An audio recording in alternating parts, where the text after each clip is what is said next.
একই মঞ্চে মেগাস্টার শাকিব খান এবং আফরান নিশো, কিন্তু ব্যাপারটা আসলে হলো কি? আফরান নিশোকে তো সেভাবে পাত্তাই দিলেন না আমাদের মেগাস্টার।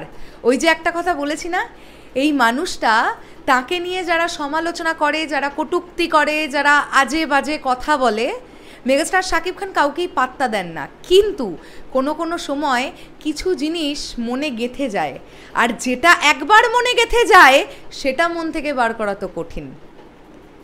বন্ধুরা, আজকে তোমরা ভাবো সেই টক শোটার কথা যখন প্রিয়তমা রিলিজ করেছিল, উল্টো দিকের যে সিনেমাটার জন্য আফরান নিশো টক শোটাতে গিয়ে মেগাস্টারের পার্সোনাল লাইফ নিয়ে যে ধরনের একটা সিচুয়েশন ক্রিয়েট করেছিলেন, সেটা মেগাস্টার শাকিব খানের পক্ষে ভুলে যাওয়া খুব ইজি।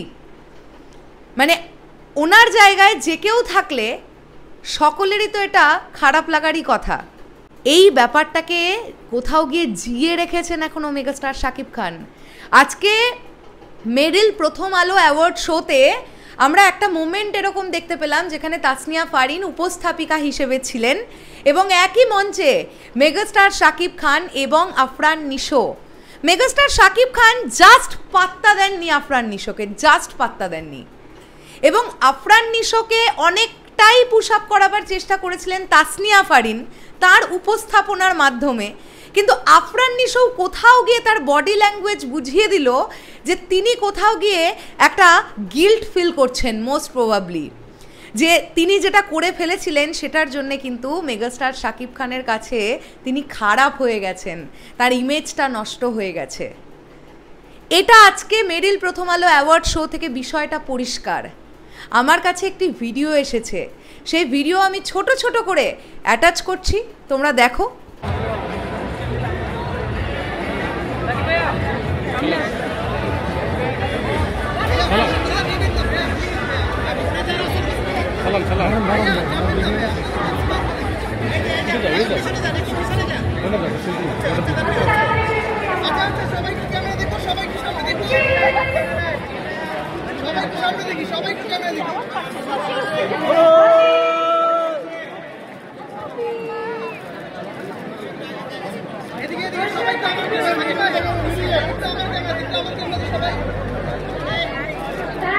এখানে আমরা ভিডিওতে দেখতে পাচ্ছি একই মঞ্চে মেগাস্টার শাকিব খান, তাসনিয়া ফারিন এবং আফরান নিশো, কিন্তু আফরান নিশোকে পাত্তাই দিচ্ছেন না আমাদের মেগাস্টার শাকিব খান।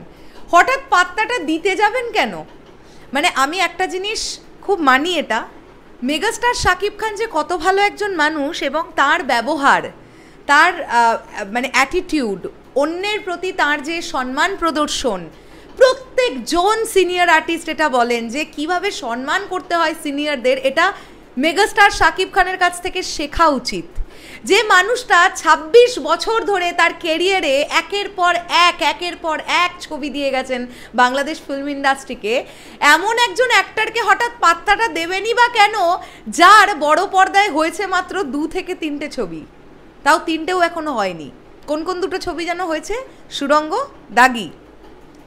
তো পাত্তা দেওয়ার প্রথমত কোনো কারণ নেই, দ্বিতীয়ত মেগাস্টার শাকিব খান খুব ভালো মানুষ বলে উনি কারোর সঙ্গে খারাপ বিহেভিয়ার করেন না, কিন্তু যখন ওনার পার্সোনাল লাইফ নিয়ে টক শোতে এসে মজাক বানিয়ে নিজেদের ছবির প্রমোশনের জন্যে এভাবে একটা ওয়েকে কাজে লাগানো হয়, তখন মেগাস্টার শাকিব খানের কাছ থেকে এইরকমই একটা ফিডব্যাক আফরান নিশো এক্সপেক্ট করেছিলেন কিনা জানি না, তবে আমরা যারা সেই দিনটার কথা ভুলিনি, আমরা খুব হ্যাপি হয়েছি যে মেগাস্টার শাকিব খান পাত্তা দেননি।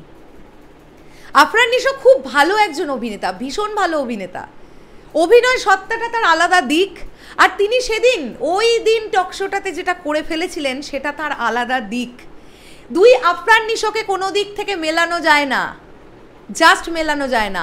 আর আপনি একজন ভালো শিল্পী তখনই যখন আপনি একজন ভালো মানুষ, আর একজন ভালো মানুষ তার দেশীয় মেগাস্টারের পার্সোনাল লাইফ নিয়ে টক শোতে বসে হাসাহাসি করবে, মজাক ওড়াবে, এটা কি কোনো ভালো মানুষের নমুনা হলো নাকি? একজন ভালো শিল্পীর নমুনা হলো নাকি? যাই হোক, এর থেকে বেশি কিছু বলবার নেই। বলবার ব্যাপার এটাই, চলে যাওয়ার আগে এটাই বলতে চাই, তাণ্ডবে আদৌ আফরান নিশো আছেন কিনা জানি না, থাকতেও পারেন, নাও থাকতে পারেন, তবে না থাকার পসিবিলিটিসটাই বেশি আমার এটা মনে হচ্ছে কোথাও গিয়ে। আজকে যেভাবে সাকিব ভাইয়ার অ্যাপিয়ারেন্স এবং আফরান নিশোর সঙ্গে সাকিব ভাইয়ার যেরকম একটা ব্যাপার দেখলাম অন স্টেজ, সেটার পরে একটা কোয়েশ্চেন তো থাকছে, তাণ্ডবে আফরান নিশো থাকলে কি মেগাস্টার সাকিব খান কাজ করতেন? এই প্রশ্নটা তোমাদের কাছেই রাখলাম, আর এর উত্তরটা আমরা তাণ্ডব দেখার পরে পাবো, তার আগে বোধহয় আমরা পাবো না। এই পুরো বিষয়টাকে নিয়ে তোমাদের কি বক্তব্য কমেন্ট করে জানিও। আসছি আবার খুব শিগগিরই, তাহলে এখনের জন্যে টাটা।